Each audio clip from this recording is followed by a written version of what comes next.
கீரை அறுவடை பார்த்தீங்களா? இந்த கீரையே பறிக்கணும். இவ்வளோ கீரை சேர்த்துட்டேன், இன்னும் பறிக்கணும். இந்த கீரையை நல்லா வீட்டில் தொட்டியில் போட்டு வந்தீங்கன்னா கீரை சமைக்கக்கூடிய அளவுக்கு காணும். போதுமானவை. இந்த பாருங்க கீரை, அரைக்கீரை, தண்டுக்கீரை, பெருசாக வளர்த்தா தண்டுக்கீரை, அப்போ சின்னதாக அறுத்தா அரைக்கீரை.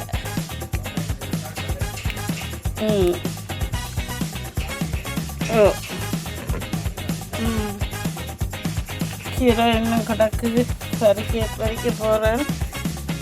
இங்கே பாருங்கள், இந்த வருஷம் பாவக்காய் நல்லா பூத்துருக்கு, காயும் வருது. எல்லாம் பெரிய கண்டா வந்துட்டு போன வருஷம் நாங்கள் படாமல் நின்றது. அப்போ உள்ளே 2 காய் காய்ச்சது போன வருஷம், அந்த விண்டருக்குள்ளே குளியருக்குள்ளே.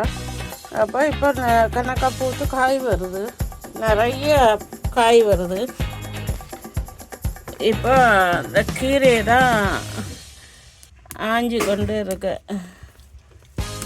கீரை நல்லா இருக்கும் கறி வைக்க.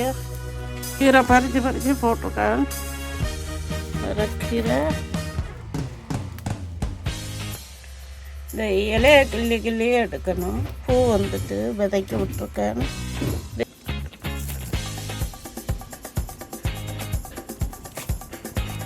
இதுக்குள்ளாயே இந்த வெங்காயத்தால் என்று சொல்லுவாங்க, அது போட்டிருக்கேன். அதுக்குள்ளே ஊடால கீரையும் போட்டிருக்கேன். தக்காளியும் வச்சுருக்கேன். தக்காளி காய் வருது. இதுக்குள்ளே தக்காளி, வெங்காயம், கீரை பெரிய சட்டியில் போட்டு வளர்க்கேன். இதுக்குள்ளே சீனி கிழங்கும் போட்டிருக்கேன், மிளகாய் போட்டிருக்கேன். குட்டியாக வருது. இந்த இலையை பறித்து ஆட்டுங்க, பூவை விட்டுட்டு.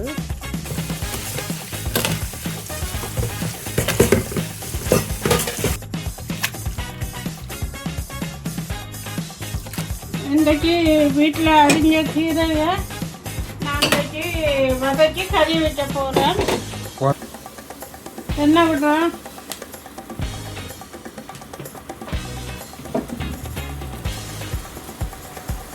கீரையை அரிஞ்சு வச்சுக்கலாம். கடுகு, பெருஞ்சீரகம், கருவேப்பிலை, பூண்டு, கீரை போடுறோம்.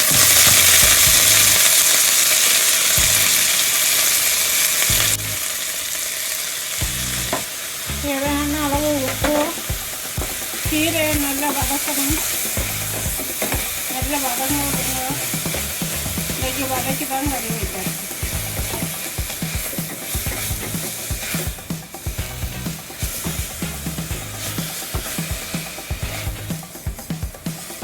கீரை வேகிறதுக்கு ஒரு சொட்டு தண்ணி,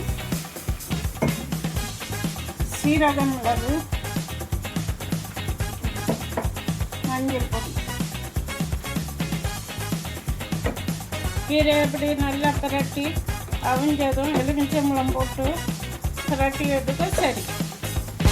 எலுமிச்சம்பழம் ஒரு கொஞ்சம் புளி